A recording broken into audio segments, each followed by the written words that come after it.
Hello everyone. Hope you're doing well. Hope you're looking after yourselves. We're back with another episode of Game On, where we discuss all things within the world of gaming, or we bring on gamers, where we discuss the news in the gaming world, where we discuss our passion and our love for gaming, and then we essentially look to the future and where the gaming world could go.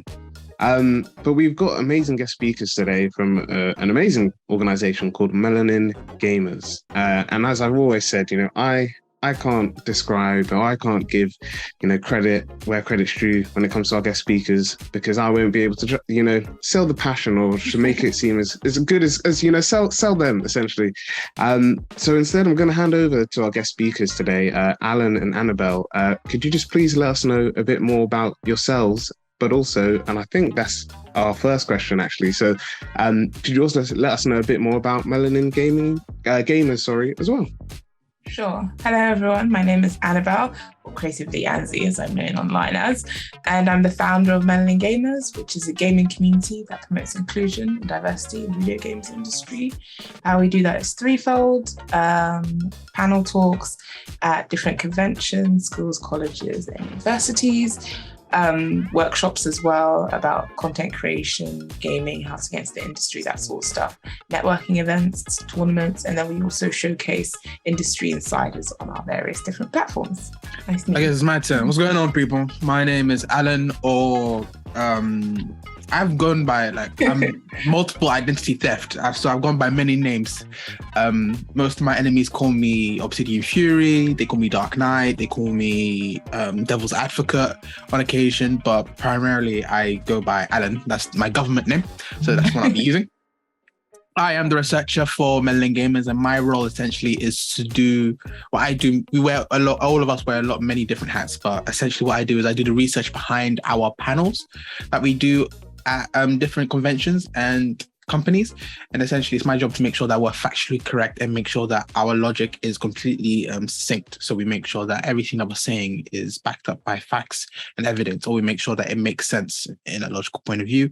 So then we can talk to people and also convince them of our point of view going forward. So yeah, that is essentially my role, amongst other things. But yeah, primarily that's my role. Oh, thank you both for the wonderful introduction. And we're going to get things kicked off with our first official question, which is all about what inspired both of you to essentially start Melanin Gamers. Because I know we're going to talk about it a bit later on, and I guess with the theme of the episode being around, diversity and inclusion in the world of gaming. When I saw your page, it's very interesting to learn more about the organization and the work that you guys do. So we'd just like to know what inspired you to essentially start it. A lot of different things, I suppose, inspired me. I get asked this question a lot, and it wasn't one thing that was like, okay, that's the one thing, I'm doing it. It was a lot of smaller things, and it was just like that was like had an effect that made me want to start Melanin Gamers or something like this. That because I have most of my friends are gamers, and we were always talking about lack of representation, the toxicity in gaming. We were talking about, when you just talk to you oh, why is this? And then everyone complains, and then we just go back to playing the games that we love. And I just thought, we're always talking about this, but let's actually do something, which is why MG is a community, because it's a bunch of us coming together and saying, look, we're actually done talking. We wanted some action now. So that's kind of why I started. It was a lot of different events. I do cite this one example with Alan, though, as the camel, the needle that broke the camel's back, but it was a lot of different things. And that was, Alan was playing this game called Overwatch. Everyone knows Overwatch. And he wants to make Grandmaster. And so for the purpose of the story, I have two brothers. I do actually have two brothers. One is Alan, this one, and the other one's Adam. He's younger. And he was playing Overwatch, and he was getting abused by his own teammates. They were saying racist things and stuff like that. The N-word was getting tossed around. This is his own teammates, by the way. Let's not even forget about the enemy team. And my sister, she's not a gamer, she heard, and she told our parents, and they banned Alan from playing the game because obviously they don't want their child to be exposed to that sort of stuff. And obviously Alan took it really hard, and he was just like, who wins if I stop losing? If I stop gaming? And I was like, that really got me, because it was just he's being punished because of, he didn't do anything. And then Adam, who was getting bullied at school in real life, didn't say anything for a long time. We didn't know he was getting bullied because he saw what happened to Alan. And he was like, oh, well, something's wrong with me for getting bullied and I shouldn't say anything because I'm going to get punished. And I was like, that is not the way the world works. Or if it is, you're too young to think that's the way the world works. I was like, we can't be sitting idly by while these things are happening. Even in my own house, like, me, and even when I go online, Alan was like, oh, unisex name, because my name's Annabel. That's like, historically quite a feminine name. And so use a unisex name, mute your mic, don't do this, grow thick skin. I was like, why are we doing all of these things because of the trolls? Get rid of the trolls and then we can enjoy ourselves. And so maybe that was naive, but that's kind of, one of the many instances as to why I wanted to start meddling games. Yeah, adding to that, it was during the period of when Overwatch came out. I was trying to make Grandmaster. In my head, I thought that if I could make Grandmaster, then I could, whilst I was in full-time, I think it was either education or employment. It was one of the two. If I can do that, then obviously, if I wasn't employed, I could become a top 500 because obviously I have the skill to do it. So I managed to find a team, and it was one of those ones where it's like you just find a team online, and it's like you just like I randomly matched with them online. So it wasn't like people I knew. I just matched with them online. I'm like, they obviously saw that I was a very good tank. They were obviously good DPS and medics. So it's like the team just came together behind it. And we were on like a winning streak. And then suddenly we like encountered another team that was actually pretty good. So suddenly all of our winning streaks suddenly came to a halt. And that's when you can really see someone's real personality. It's not when they're winning, it's when they're losing. So then that is essentially the time that my sister walked in. So in my head, I'm like, oh, but it's just only one time. Like they don't mean it. And obviously my sister, she registered that she wasn't having it. She was like, don't be ridiculous. If this is how they act when they're losing, you're not going to win all the way to the top. There's going to be some losses, and that's not something you should be tolerating. In my head, if I'm absolutely honest, when my sister was like, she came to me with this idea of meddling games, trying to get rid of toxicity, I'm like, what are you talking about? This has been a staple of gaming for a very long time. Like, are you going to try and get rid of controllers next? Like, what are you talking about? She then sat me down and was like, she needs someone who actually she has the motivation, the passion. She wants someone to come on board as well, to watch her back and also to tell her when she's wrong and that kind of thing. And I was like, I couldn't really say no to a good one-liner because I love my one-liners. So I was like, absolutely, you're absolutely right. And she used my own words against me. So that's So then she's then set up Meddling Gamers, and then I came on essentially at the earliest stages to try and make sure that we understood that when it comes to gaming, there is a lot of passion and there's also a lot of trash talking. I love my trash talking. I love my passion. So oftentimes we are also asked to make sure that we define the line between what is toxicity and what is trash talking, right? And what is racism and harmful words that can really because at the end of the day, you're still talking to someone on the other side of the screen, even though it's a screen shouting at us here.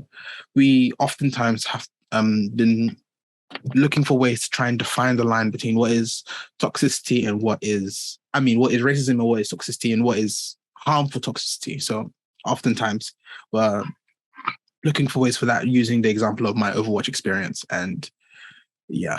Yeah, thank you. And I think that that's so true. What you're both mentioning about, I guess, sometimes the barriers or issues regarding online gaming. Because I know as a gamer myself, sometimes that's what puts me off from playing certain video games, because you're just or for example, you might play Fortnite, for example. But then you'll for me, I just don't play. I'll match up with people randomly. I don't have an issue, but I don't play with a mic. I don't use a headset. I just play it so I don't have to hear, the rest of the team. And it's completely true that, I guess, especially when it's not with friends, it's with people that you don't know. There's always that sort of uncertainty that can sort of come. But it's great to see that, organizations like Alan and Gamers are doing really good work to do that. To sort of highlight and tackle this issue. And it's really great. Also, because we previously mentioned them, I think on our first episode of this segment, we spoke about Black Girl Gamers, which we're talking about, Black girls when it comes to gaming in the industry, but also industry, I guess, as a whole, that, people most of the time see gaming as a male, it's a thing that only guys do, and it's saying no, that it's, women game too, but it's also not just, stereotypical games they only play I don't know, Sims or something. They can also do COD and Battlefield and FPSs and all of this. And like I said, it's really great to see the work that you guys do. We're going to switch things up and we're going to ask a tough question. Because this question is, what's your favorite video game? Oh, Lord of mercy. How much time have you got, brother? We've got as much time. We've got as much time as you need, man. Are you sure? Much time as you need. That's a bold claim. I haven't even opened my mouth. My favorite video game? I don't know if I have one, but one of the top, what I would say is in the top 10 that I always cite as an example for one of the reasons why I became a gamer anyway. It would be two different games for two very specific reasons. I'm a writer, and so I love to read. And I love the story of games. Like, gaming is like a book you can play. That's how I feel. And so Ezio's trilogy, Assassin's Creed, Ezio's trilogy specifically, is, I think, one of the most well-crafted stories. It's beautiful. It's lovely. I'm replaying all of these Assassin's Creeds from the beginning, and playing it back again just makes me realize what a well-crafted story this is. And I loved it, and I enjoyed it just as much as I did when I first played it. I love those games so much for the storyline. Everything else as well is lovely, brilliant, all that sort of stuff. But a really good story will stay with you forever, and it has so much replayability. And then what told me that I wanted to be a gamer, the game was, it was GTA San Andreas. And I was playing that not as an 18-year-old, but I guess my parents said, yeah. And I was just like, oh my God, I'm a gamer. Like, that's when I actually put that label. I was like, I play games. But then when I played that, I was like, I'm a gamer. Like, that's when I felt like, oh, I'm a gamer. Like, I like this lifestyle. I want to do these things forever. Like, and so for two very different reasons, it's how I sort of, realized that, oh, I like playing games and I want to play video games forever, kind of thing. So, and it was GTA San Andreas, playing that from like start to finish. And again, I really like the story of it. And there was just so many, with GTA, it's just like, there's so much layers to GTA. Even for the online element, there was like, there's racing, there's shooting, there's this, there's that. There's just so much in GTA. And so that's when I realized, oh, I'm a gamer. So yeah. Outside those two games as examples. GTA is a gift that just keeps on giving for like the last 9 years. GTA 5 has been out like on 3 different consoles. I would say for me, the game that got me into gaming was this one right here. Oh wait, hold on. Let me just see if I can. Is this one right here? It's called Micromaniacs right here. It's fantastic. This game is the game. It's a PS1 game. This is the game that got me into gaming. And I remember, okay, there's actually a story behind this game. This game right here was, this is not the original. This is a collector's edition I got for my birthday, on my 20th birthday, from my sister. I think it's cost her about 60, £70 because it's expensive for a PlayStation 1 game. Yeah, this game is expensive. I've been looking for this game for like the last, since I was 8, so that's 20 years now. I was looking when I was 8, so I was looking for the game for like the last 20 years, just 10, 12ish years. This game right here is the game that got me into gaming because of, it's called Micromaniacs in case people don't know, and it's a PS1 game. And I'm a PlayStation kid. I've always have been. I've recently turned to the dark side and got an Xbox One, but Xbox Series X, I should say, because of the what's required for work. But I'm a PlayStation kid. And Micromaniacs, that is the game that probably got me into gaming. It is a running game, which is also a racing game. And you have abilities that you can go on the path. And I remember playing this game, and I was like, whatever this feeling is, I want it replicated throughout the rest of my life. So that is how I essentially got into games. And then from there, when I started playing this one game, I then branched out into other games, and then the rest is history. I started playing every single kind of game under the sun. I've played my Call of Duty, I've played my Final Fantasies. I just loved gaming for a very, very long time. And I self-identified as a gamer probably from when I could actually self-identify as anything. And I had to also, the times now are a lot more better because when I was young growing up, I had to make sure that I didn't know too much about games when I'm talking to my friends because they might give me the weird side eye. or when I'm talking about anime, they might give me the weird side. I can't know too much. I can only know the basics. I can't know too much. If I know too much, they look at me funny. So I'm glad that we're in a time when gaming and anime is seen as more mainstream and people can just be talking about this and it's fine to talk about. Whereas when I was growing up, it was a lot more spicier to talk about. So yeah, that is probably my favorite game of all time because that is the game that got me into gaming. Wow, thank you both of you. And I think it's really interesting to see, we sort of asked that question, I guess, with every person that comes on. It's really great to see the difference in everyone's answers that, whether it's because it's like we heard here, a game that you've grown up with, whether it's a game that sort of had the perfect story or the perfect story arc over multitude of games, or whether it's simply just, it was something that sort of opened your eyes to the world of gaming. I think it's always really great to hear the different answers. We're gonna go on to our next question. Now, this question is very relevant to this episode because, as we mentioned at the start, we're talking about diversity in gaming. And essentially, this question is all about why is diversity in gaming so important? I mean, diversity in everything is important. To be honest. So it's just like it's the reasons why diversity in any field is important as well. And in gaming is no different. There should be diversity. It shouldn't be something that we ask for. It should reflect the world that we're living in, and the world is diverse. So every industry should be diverse as well. No industry should just be one sort of people making something for the masses. And gaming is consumed by the masses too. So you shouldn't be making games that also reflect the world we're living in and the people who are also buying your games as well. So I think that's one of the many reasons why gaming, as well as other industries, should be diverse. Yes, I agree. I think that not only it should be diverse, but it should be when we say diversity, we mean like broad ranging as well. So also diversity of thought as well. So a lot of these games, when they come out, they especially back in my day, I can't believe I'm old enough to say that, but back in our day, they wouldn't exactly be they would perpetuate very harmful stereotypes. And there is nothing wrong with writing a story that obviously, and you have a character that's obviously acting a certain way. It's just that when that is the standard across the entire industry, that is when it becomes a problem, because then suddenly that's what, okay, I don't want to sound like crazy, but a lot of people, they when you consume all this media, it does change our perceptions.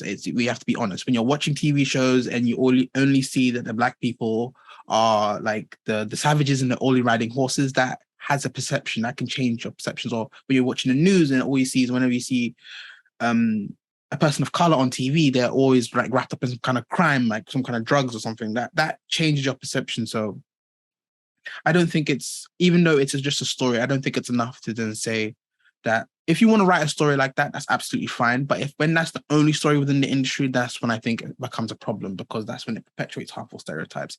So I think that diversity is also important. Diversity of thought is also important. Diversity of culture is also very important within the industry, to make sure that when you're writing these stories and then someone is like double checking your work, I'm like, oh, well, I don't really think that's really like conducive to like, for the masses to consume, then they can explain to you why that isn't so. So I know, for example, the new Super Mario movie is going to come out with Princess Peach being a little bit more independent and warrior-like. And I know that somebody somewhere was sitting down and looked through the history of Super Mario and said that Princess Peach is the stereotype princess that always needs to be rescued by a strong male figure. So I know that when the new Super Mario comes out, obviously they're gonna tune it so it's a little bit more becoming of Princess Peach to actually be a princess going forward. But that's just like one weird example I can name off the top of my head. But that is essentially why I think diversity is important, because it can really highlight where the industry can be failing critically sometimes. And I think that once you have these kinds of thoughts and once you have these kinds of diverse thoughts and diversity within your industry, then you can holistically make better games, which in turn makes more money for you. So it's a win-win. Definitely. And I think it's, whether it's sort of what you mentioned there in every industry, or whether it's, I guess, not only from the point of view of the creation side of things. So like from the, I guess, game developers and the people sort of involved in the creating the game, but also sort of flipping it on its head that, you know, having a diverse range of like characters. So having, you know, I guess, you know, there's iconic game characters that people can name, sort of like we mentioned here, you know, like Ezio and things like that. And it's also having like a diverse range there of showing that, you know, you can like they're like, well, Alan, you're mentioning, you know, having black characters who aren't just, you know, the criminal, or, you know, they're not involved in crime. You know, having characters that really make you think and think about, I guess, they're just more than just a two-dimensional character. And I think it sort of links to, it's not my, I mean, my favorite game changes all the time because I think kind of like I said there, it's a very tough question to ask, what is your favorite game? But I think games that really stick with me are not only the ones with the story, but where the characters themselves are not two-dimensional. There's more of like a underlayer to them. And I'm not even saying, you know, just ones where it's just like, you know, a sci-fi or fantasy and it's based on like a completely new world, but even ones that are based like, you know, in the real world, they're very realistic. It's about having those like non-two-dimensional characters that sort of have a backstory to them and sort of, you know, you sort of actually care about what's going on because you can sort of see, you can sort of relate to what they're going through, or you can sort of see it from another perspective. And I think kind of like we mentioned here, that that's a really powerful thing, and that diversity in gaming sort of opens, like we were saying, Alan, you know, opens your mind to the diversity in thought and diversity in seeing people or cultures in a different way. You know, Ghost of Tsushima is a great game. You know, a lot of people love it, and a lot of people really liked how, you know, it essentially reflected the culture that it came from. You know, it wasn't made by a Japanese developer, but it showcased Japan and a time period in Japan that not a lot of people knew about. Not a lot of people had, I guess, you know, as much knowledge as the game developers or the people who researched the game, or of people from Tsushima would have. But it really sort of showed the island and sort of like showed the story in a way that you sort of could relate to the story, even if you weren't, you know, from Japan or from Tsushima, or you didn't know the history. It sort of had that more, not just like I mentioned, the two-dimensional characters. It had like all this story, all this development. You know, it showed a person sort of change, like, without going into spoilers. You know, it showed the person, someone changing from, I guess, you know, realizing that you can't sort of stick to the old ways to conquer every battle type thing. You sometimes need to come up with a new way of thinking. And yeah, I think those are the video games, kind of like we mentioned before, that stick, the ones that it could, like, regardless of what the game's about, you can look back and you could be like, wow, like that, even though it was about, I don't know, like warfare, it's about one thing, I could actually see how this could relate to something completely different in my life. So yeah, no, thank you very much, both of you, for your answers. We've now come to the last question. Now, this question, again, it might be a tough one, because it's very similar to the previous one on your favorite video game. But I'd like to ask, what is your favorite video game moment? Now, with this, I'm going to give you the option, which might even make it more difficult, but hopefully not. It could be a moment in a game. So, like, if it's a single player game, it could be a moment where, you know, something was revealed or something was, you know, happened type thing. Or it could be, if it was like a multiplayer game or like a battle royale, it could be a moment where you like did something really cool and like you're so proud of yourself for it that you're just like, yeah, that is my favorite video game moment because I did like this amazing thing. Damn. It's a difficult question. There's so many moments. There's so many good moments in video games as well that like stay with me, I guess. I don't know if I should go back to Assassin's Creed again. There's a moment in Assassin's Creed, I think it's the second game, and it's Ezio, of course, and he's with his brother. And if you know what happens to his family, and you know, like the whole game is about like revenge against his family being murdered. That's not a spoiler because it happens, like that's what the whole game is about.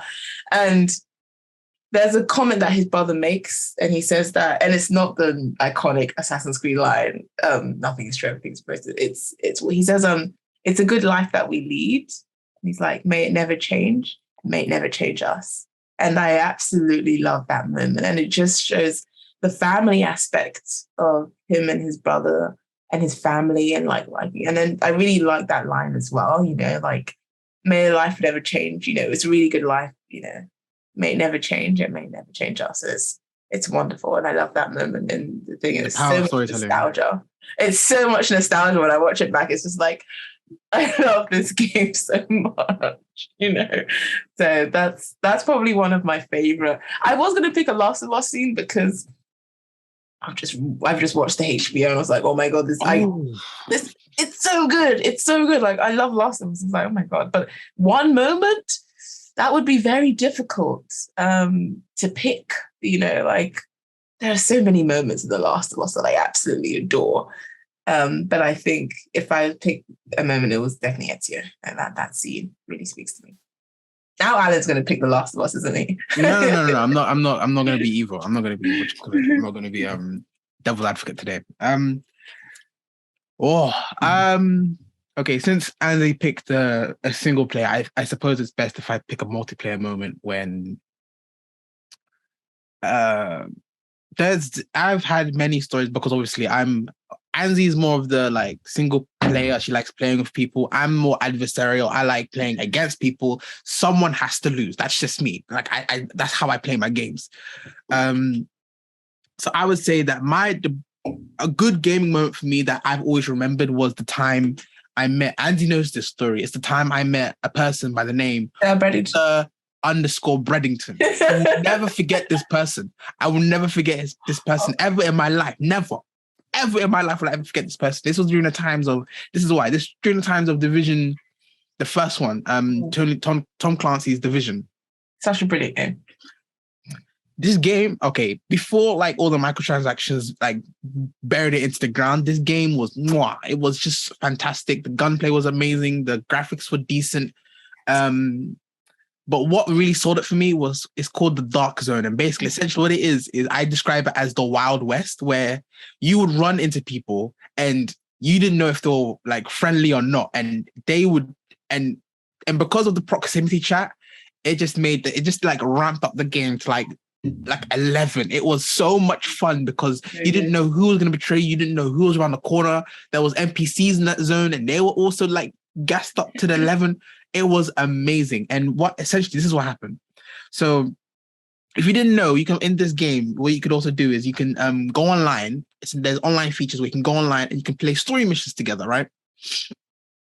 So that was this, I was trying to do it on like, I think it's like there's really hard difficulties that you can like select missions on and you have to go through it. And it's like the enemies that approach you are very, very difficult to kill. So it's really hard to do it on your ones unless you're like cracked out of your mind. That wasn't me at the time. So I've done this mission like 3-4 times and I still can't crack it. And then some random guy, some random person, I don't know if they're a guy or girl, I don't know. That apparently both genders are inclined for betrayal. But anyway, so this random person, Sir Breadington, comes towards me and they were like, oh, like no mic, no nothing. So they were just like, they said, they joined in on the party with me and then they wanted to get started and start doing the mission. We couldn't do this mission and it took us like 3-4 hours to do this mission. So we were grinding it. We were going through it. We were going through the paces. Like the brotherhood was strong. Like this was my blood brother, okay? The brotherhood was strong. We were grinding that mission. We finally got that mission. And we did the next mission, which was even harder. And we did that mission as well. This was like over the span of like 5-6 hours of just pure gaming.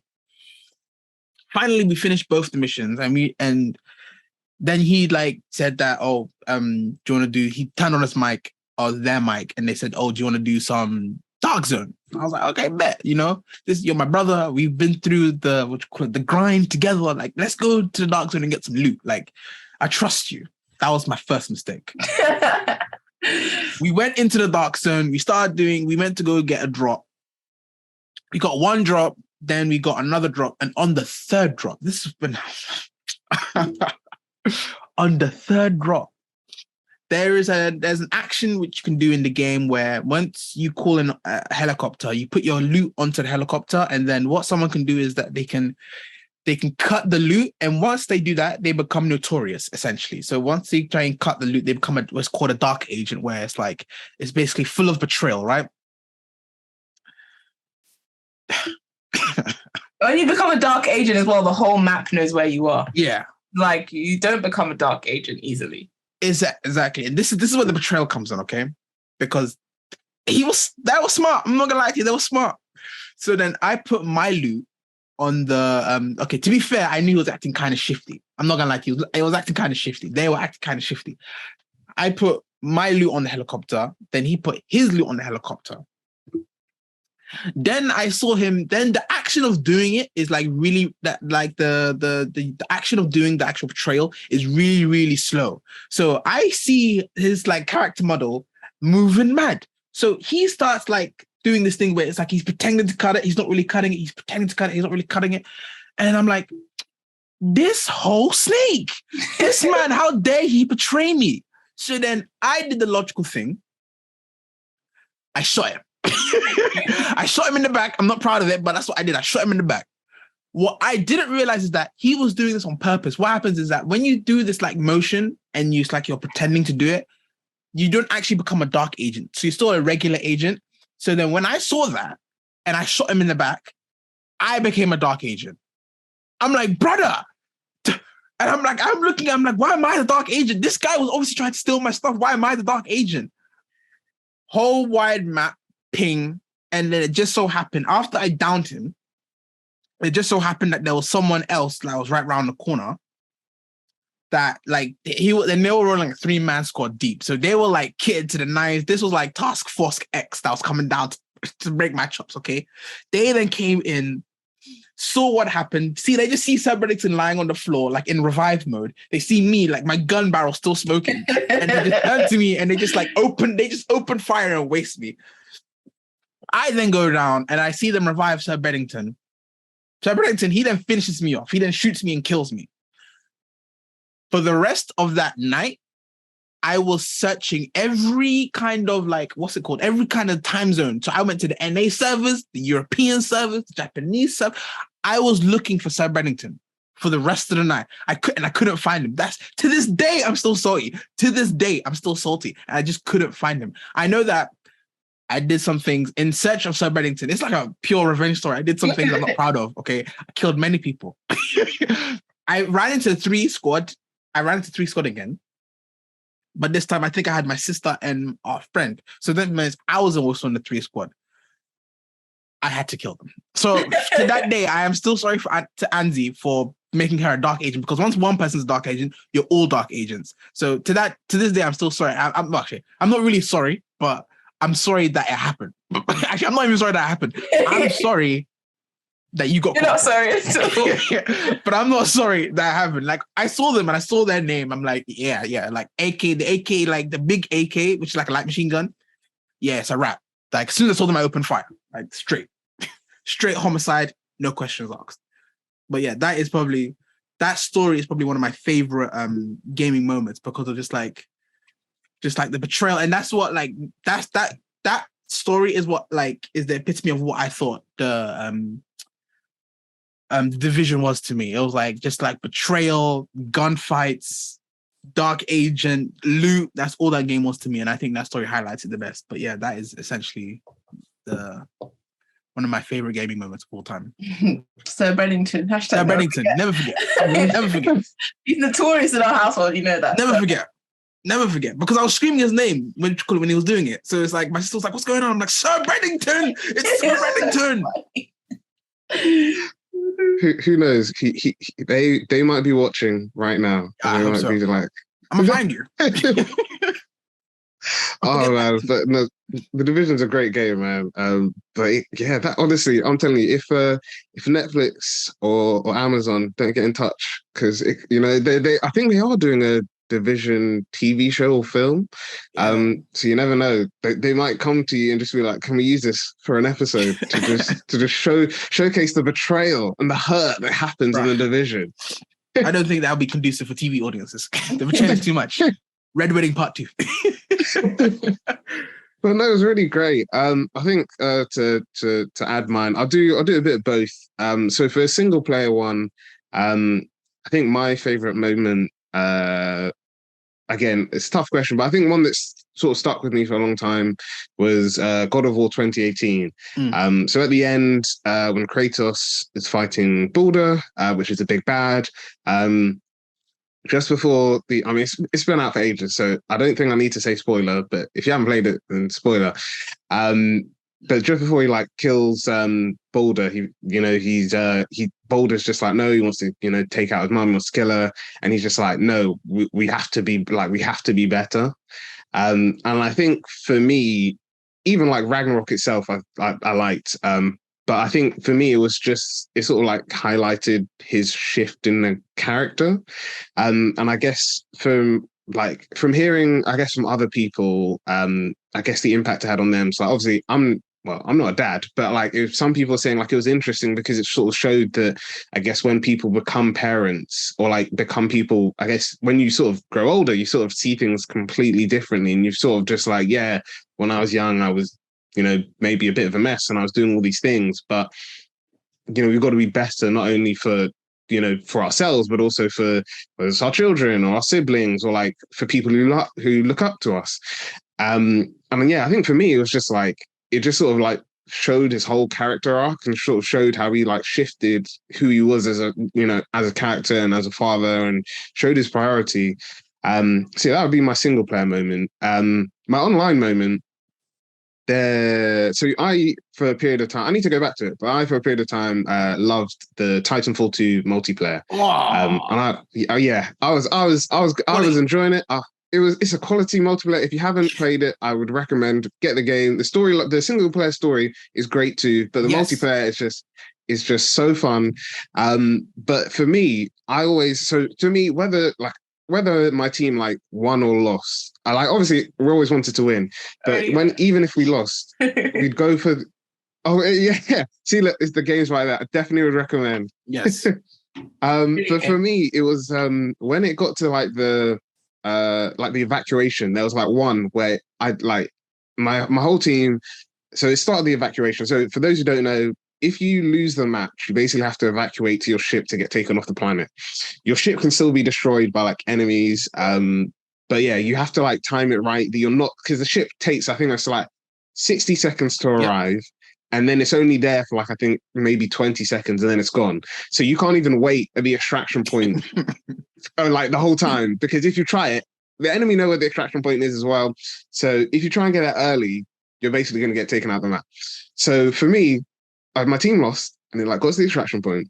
And, if I can include a clip, I'll include a clip while it's playing. But so it got really serious because it was the extraction point. I'm running with my character. My character was the one that had the ability to like phase in and out of like you could phase shift. Yeah.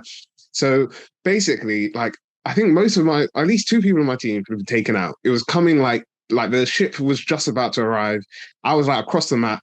I was like sprinting. I was in my Titan. The Titan got destroyed, so I like ejected from the Titan, ran off. Was trying to run. Like enemy coming after me. It was literally like a movie. Enemy coming after me, and they're like realm shift, so like they couldn't find me. And then it was one of those things where like I was trying to double jump, and then it was just like the controller's not working. I'm tense. I'm like, oh, gosh, man, I just want to get out. And then it was just like at the last second, before the ship evacuated, I like just jumped on, and then as soon as I jumped on, the ship left. And like to this day, I just call it my just lucky escape, because I don't know if I could replicate it because it was tough. But I think I was just in like we said, like Titanfall 2 was a really great multiplayer. I was just like most nights it was Titanfall 2. I was just going for it. I was just like, let's do a match. I don't care what it is. I just want to play the game. It's really good. So that moment is like pinnacle, because I'm just like, I understood the game, I understood my character, I understood like my weapons and all of this.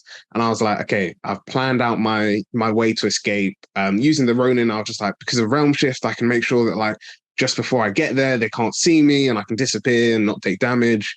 But yeah, that was my proudest moment. So yeah, hopefully the eclipse appeared. But yeah, that was my proudest multiplayer moment. And then I guess, yeah, it's honestly, man, I was so proud of it. I was just like, This is all this skill that I've gained. But yeah, I definitely would say that I'm hoping to go back to it soon. So there might be some more clips coming soon. Yes.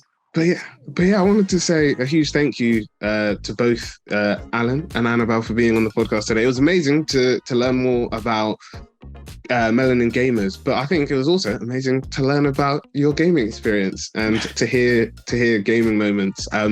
Before we I guess do the roundup, Sir Breadington, if you're out there, Alan, they're watching. Alan's watching. Just know that he hasn't forgotten yet. Core memory, but I'm waiting. But I wanted to ask, if anyone in our audience, or anyone watching, would love to know more, would like to maybe attend some of these panel discussions, or to even watch you guys do some gaming, what is the best way for them to do that? I'm sure we are on loads of different platforms: Twitch, YouTube, TikTok, Instagram, Twitter, all of them. And also we have our website, themelaningamers.com. So Melanin Gamers on all of those different social media apps. Yeah, I'm not really a streamer, but every now and then I also do the reviews for all the kind of upcoming games that come out as well. So what I primarily do, the whole team does it. I'm not that primarily does all most of the games, since I am a genius, and that's just self-evident. So you'll find me on YouTube predominantly, essentially.